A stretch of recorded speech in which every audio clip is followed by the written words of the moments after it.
जय जगन्नाथ सांग माने आपण माने केमिति अछंती मु तो बहुत भलरे अछि।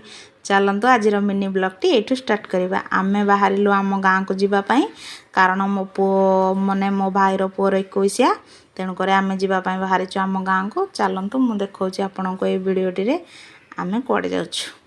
चलिलु आमे एबे आमे बाहरी पड़िलु जाउछु वर्तमान ट्रेन में बसिकी जीवु आ चलतु मुझे जाइए आपण मानक देखा आम घर बर्तमान मु आसिकी पहुँची गली आम गाँव रे।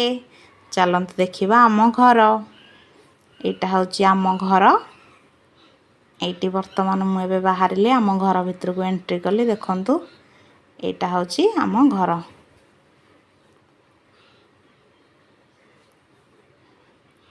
यहाँ हूँ आम बाबा रूम माने बाबा बों को रूम आउ एठी हमर पुअर जेहेतु 21 से सब चलची काम एठी माछ फाछ कटाकटी चलची।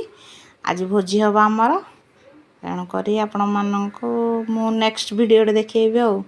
जय जगन्नाथ सांग माने लव यू ऑल बाय।